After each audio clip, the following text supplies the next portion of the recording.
Tonight in the living room we have the luck to have here G and the doctor. Yeah. By googling I found out that G stands for Gloria Torini. Yeah. And the normal doctor is Mecco Guido. Well, actually, there's a bunch of doctors. But I have learned later on that there are more than one doctor. Yeah. But why do you call your band the doctor? It actually started. Maybe you need a doctor. I don't know. No. It started for fun. Actually, it started for fun because I've been playing with Mecco, this piano player, for over 15 years. And we were looking for a name for the duo because we usually played as a trio and a quartet. And there's this song that we used to sing. It's called Dr. Jazz. Yeah. And I thought it was fun to have a doctor somewhere in the title of the band, in the name of the band. And so I came out with Gloria and the Doctor. And when it's more than one, it's the Doctors. Yeah. But you are, when I hear the names, you are an Italian band.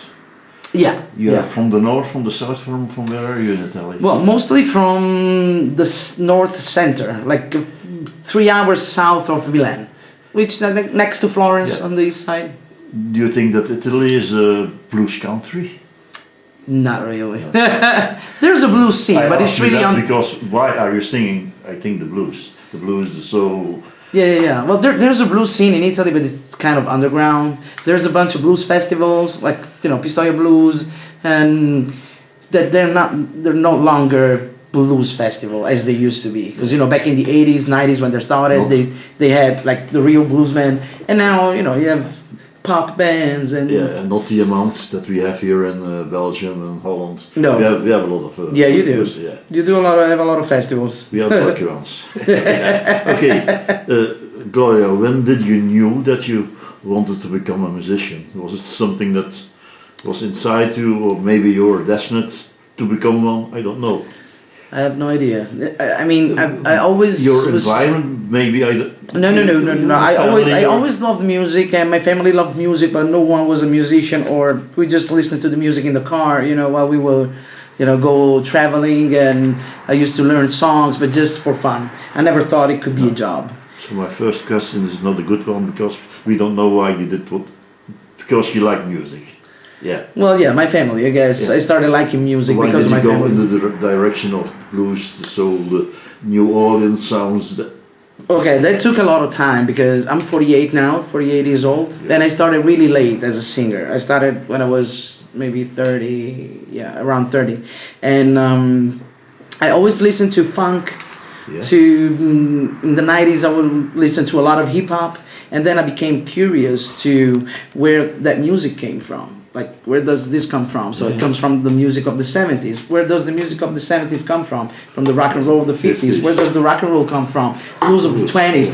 Where the blues comes from. And it was just me being curious. From the slaves and the people down south in America. Yeah, and then I started, I was playing with a band, but those kind of bands where you rehearse all the time and you never play, and you just rehearse, like twice a week for a year.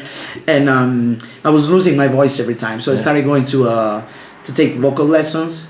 And this teacher, she told me about Bessie Smith, and that changed my life. And I started listening to her. At first it was hard because the recordings are really bad, like, over 100 years old. That's the quality of the used. Yeah, it's insane. But then I just fell in love with her, and then You are the front woman, I must say. As you say, you are singing. You have a special voice. You have not the voice of every lady. You have what they call a contralto. Yeah. Is that always been your voice, or is it going in that direction? Well. I would say that I always had a kind of dark voice, but getting older and smoking, that turned my vocal cords into what they are now. So that made my voice darker. But the range of the contralto, I think it was always mine. It was always my, The second thing that you do in the band is you drum. Yeah. You want to lead the set, or why did you choose for drumming? Sometimes a washboard and a bit of percussion. I was always a big fan of drums and percussions. It's not because you want to be the boss. You want to lead? I always want to be the boss, even when I just sing. I want to be the boss, but that's just me. I have, like a compulsion. I have to be in control, but it's not about that. It's just that I love percussion. I love the feeling of the drum set, even if it's just a tambourine, whatever it is. It's just so that you don't want to stand just before your microphone. And yeah, I did that for a long time. I did that for the first probably 13, 14 years. And then you got the idea. And then I got the snare. At first I started with the cymbal and the washboard, and then I started with the snare. And I kind of liked it, but I didn't know how to use it. I started, and slowly but surely, I added a few pieces, and now finally, like a few months ago, I bought a drum kit, a regular drum kit. Yeah. The other guys on the stage tonight are they're amazing. Simon Sifoni. Yeah, Simone Sifoni. Yeah. You always need a key player. It's not like a need, but because I missed the bass, but yeah, I don't really. No, because Simone has a beautiful left hand, and also the other guy that I play with, Mecco, they both know how to play the bass line. From Mecco, he's more jazzy, I think. Yeah, Mecco is more on the jazzy side, while Simone is more on the blues side. But they both have a beautiful left hand, and I don't feel I don't miss the bass. No, I don't really miss the bass. And Riccardo, the way he plays the guitar, he plays with that open tuning, an open D tuning, and he plays a lot of bass notes. He has like big strings on the guitar, so I don't really miss the bass. In the other cases, you have also sometimes you have a trumpet player. No. Yeah, when we do the more swingy, jazzy version of this, we have a trumpet player. Then you have a different repertoire or different songs. Different repertoire. Absolutely. Okay. Yeah. When I'm good informed, you go every year, several months. Yeah. To New Orleans. Yeah. It's a true story. Yeah, it is. You do it every year. Every year. I've been doing it since 2016. So 8 years this year. Why this feeling, this love for New Orleans that you want to go back and you? Well, it started weirdly actually because I was, loving the blues. I was never really fond of New Orleans. I was more wondering about Mississippi. Yeah. So. The first time you went to New Orleans and you think, okay. The first time I went there, I went because I wanted to see. The first. No. It was 2009, and I went there to see Etta James because she was like she still is one of my favorite, and I wanted to see her live. And I found out through a friend that she was playing in New Orleans, so I decided to go there at Jazz Fest to see her play. And I just fell in love with the city, with the energy of the city. And then I went back a couple of years later, just a few days, when I was traveling the Blues Trail, from New Orleans all the way to Chicago. So I stayed a few days in New Orleans, and again, more love. You returned year after year. And then I waited a little while, and in 2016 I went back. I was more confident in myself as a singer, and I was able to start sitting with bands and. It's a bit your second home, I think. Yeah, right now, yeah. What do you think that you are really accepted as a musician? Do you feel the click between the public and the everywhere? It's weird because I felt the first time in 2016 I felt why would I go sing the blues there? Yeah. It's not my thing, right? Even in 2011 actually I had the chance to sing in a few places. I was kind of scared, like sorry. And you're playing them with local musicians? Yeah. Okay. And they were so welcoming. It's overwhelming. I mean, they're just so happy to see that someone is playing their music, and it's that opens your heart. A lady from Italy who's coming to play. Yeah, like a white as milk lady from across the world, and they're just really welcoming and loving. So that makes it makes it easier. It's a great story. Yeah. Okay. Another part of being a musician is going to the studio, recording your songs. Yeah. What I read in 2017, it was your first album, Damn Blues. Yeah. Do you still remember your first recordings? Yeah. This is not the first one. It's not the first one. Okay. Well, it's the first one that is blues related. Okay. But the first one I made was in 2010 actually. Yeah. But I remember all the recording sessions, all of them. Did you change over the years? Yeah. In 2010 it was less blues, it was more modern. There was a blues feel to it, but more modern sounds, and it changed it. We tried in 2012 with an album in Italian, more pop. Wasn't really my thing. And then 2015 we made an album like really homemade, just a organ trio session. And then 2017 then blues, which I really liked it. And 2021 we made another one that was recorded during the pandemic, of course, because everyone was writing songs and staying home, And finally I have the last one the last one that's called That Nola Trip. Can you translate us that? Oh, the trip to New Orleans. Oh, that is just that. Yeah, but it's spelled differently. D-A-T. Yeah. To make it more. Yeah. Okay. Yeah. When you hear the title or when you read the title, it must be your feelings about New Orleans. No, it kind of is. No less New Orleans. So for people that don't, it's your ode to New Orleans, I think. Kind of, yeah. Because we were lucky enough, Ricardo and I, to be there and have the chance to go to a studio and record this album there. Yeah. And when we got there, I only had like probably 2 songs. And I started writing as soon as we got there. And by the end of the trip, after a month, I had the whole album, put together. And we went to the studio in a couple of days, we made it.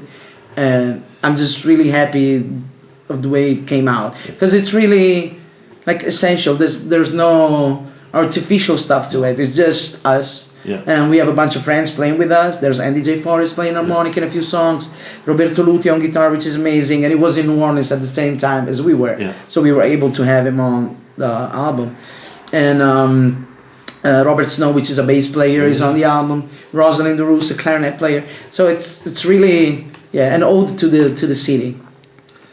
Is it your best album, you think? So far, I think not because I want to be I'm the no.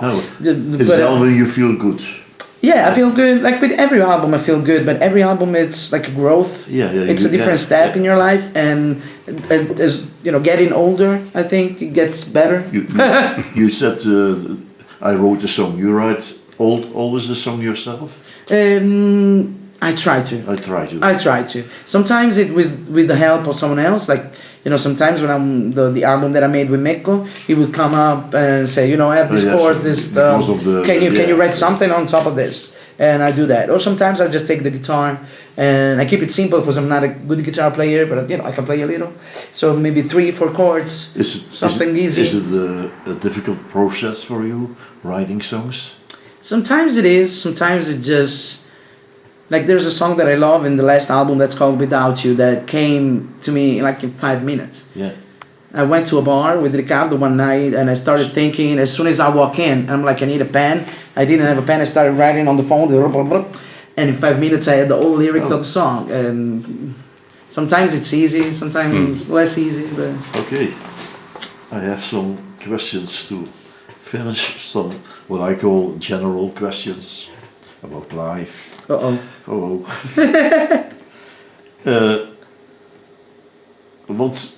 What's a day for you when you're not busy or not doing something with music? What's a normal day for you? A day without music? Do you have time for having a walk in the park or drinking somewhere a coffee or looking at people on the corner? Yeah, well, I do have that kind of time, maybe during the winter, because it's, everything is slower. Or do you say, I don't need that time? It's possible. Well, I usually don't look for that kind of time. I rather keep busy, but when I'm not busy, during the day, either I give vocal lessons and, maybe go to a bar with friends. But the thing that I love the most is stay home and play board games with my friends. I was looking for my wife, but she's she has a in Italy we have in the area where I'm from, we play mahjong. It's a Chinese game that it's an old game. If you go to the States, it's the game that grandmas play. And in Italy, where I'm from, young people play it too. So we don't find you on a corner with a small cappuccino or... I don't drink cappuccino, I don't drink coffee, I don't drink alcohol, so... Gloria, life is short, and we know that because we are not that age, but we are a little bit older. Do you have still open items on you, on what they call the bucket list or your want-to-do list? Things Oh, that there's you plenty of surely things. want to do once? Yeah, I would like to travel more if it's possible, different places. I like to go to Australia, New Zealand, but Also, to me, traveling Is it now. because of the country or because of music and country? Or Both. both? That's what I was about to say. So Yeah. your traveling is just related to music. It's not just travel to go, to the beach and lay down in the sun. That's not me. I like to go places where I can hear music and I can play music, and I love to have the chance to travel the world playing. Yeah. Yeah. Okay, I have a last question. Do you think that you have become a better person by being a musician? By playing music, performing and meeting people? I think that being a musician, maybe a better or another person, that's also possible. I think it changed me for sure. I think the key, because, okay, let me go back a little. I don't think I'm like the best singer. There's a lot of singers that sing better than me. You're a good singer. I'm a good singer. I'm not saying that I suck. I'm good, but I'm not the best. I don't have like the technique of a lot of singers that can do it better than me. But I think the key that I found to music is being myself all the time and give 100% every time, whatever it is that I have. Take it or leave it. Is something good, something bad, something sad, something fun, whatever it is. I try to be myself on stage as much as possible, and I think that really helped me try to be a little more selfish, try to think about me more than to please everyone else. So instead of trying to pleasing everyone else, I try to be myself, and at the same time I please people doing this. I don't know if it makes sense for you. No. But I think being a musician takes a lot of empathy and sensitivity. Yeah. Good answer. Just have one more last question. What can we expect this evening on? What's on your what they call the set list, or Yeah. what are you going to play for us this night? Well, we're gonna play like the songs from the album That Knowledge Trade for sure. From the last album. Yeah, maybe one or two from the previous album, the one that I did with Meko, and also a bunch of classics, and a little boogie woogie, a little old blues, a little Bessie Smith, Etta James, my favorites, Ray Charles, and yeah. Okay, Mrs. Gloria Turini, thank you a lot for your time. Thank you, Eric. I always call it for the roots time. Thank you for being here in Belgium and for performing for us this night. Thank you. Thank you a lot, Gloria. Thank you very much.